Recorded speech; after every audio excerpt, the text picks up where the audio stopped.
Chers amis, bonjour. L'année 2016 a pris fin il y a quelques jours. Elle est partie et elle ne reviendra plus.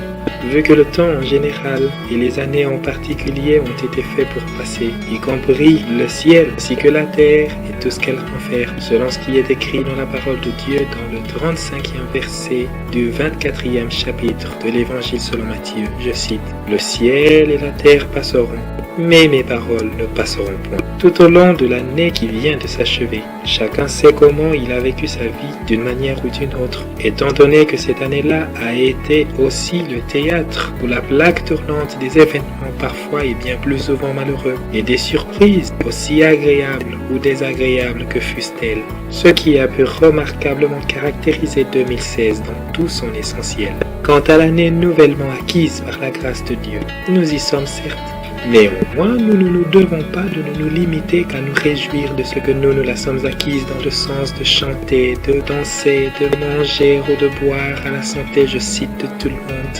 Nous devons plutôt regarder en arrière. Cela veut dire que chacun de nous doit attentivement considérer ses vies, compte tenu de tout ce que l'on a pu vivre, de toute manière, durant l'année qui s'est achevée. Ce qui nous pousse donc à en arriver à la réflexion, car le concept maturité que bon nombre de gens nous crient sur les oreilles sans pourtant pouvoir nous en donner ne serait-ce que la définition en compréhension, est également simplement définie par le fait que l'homme, ayant été doté de l'intelligence divine, selon le 26e verset du premier chapitre du premier livre écrit par le prophète Moïse, et ayant été transformé par le renouvellement de l'intelligence, selon le 2e verset du 12e chapitre de l'épître de Paul écrite aux Romains, réfléchissent avant de poser des actes ou avant de prendre des fermes décisions pour l'avancement de sa vie ou pour le recul de sa vie. Là encore est une question de vision quant à une personne ou quant à une autre, surtout si l'on sait ce que l'on veut. Cette nouvelle année est une année de grâce, car la grâce de Dieu nous suffit, selon qu'il est écrit dans le 9e verset du 12e chapitre de la seconde épître de Paul aux Corinthiens. Je cite, « Ma grâce te suffit. » En effet, mon frère, ma sœur, cette grâce n'est pas à fouler aux pieds, car Jésus revient bientôt. Peut-être 2017 serait-elle la dernière pour ce siècle. Vous et moi l'ignorons complètement, étant donné que le jour du Seigneur viendra comme un voleur.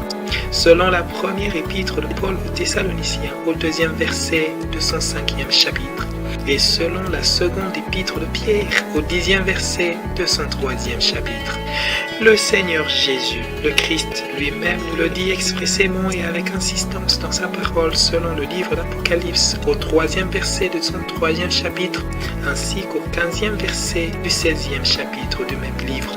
Chaque jour de la vie qui passe a de la valeur à travers chaque décision que prend chaque personne pour sa vie. Ici serait une question de vie éternelle ou de seconde mort.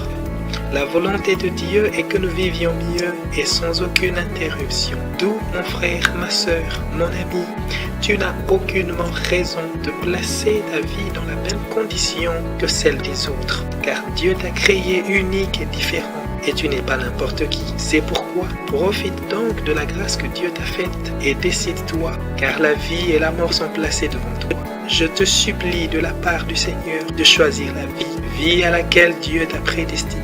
Crois en Jésus car il t'aime, reçois-le comme Seigneur et Sauveur et tu seras sauvé toi et ta famille. C'est alors que tu verras Dieu le Père, car nul ne va au Père que par Jésus, étant donné que Jésus est le chemin de la vérité qui mène à la vie. Bien-aimé, mon frère, ma sœur, cher ami, l'heure est grave. Pense à ta vie, pense à ton éternité. Puisse Dieu vous bénir. Au nom de Jésus. Amen.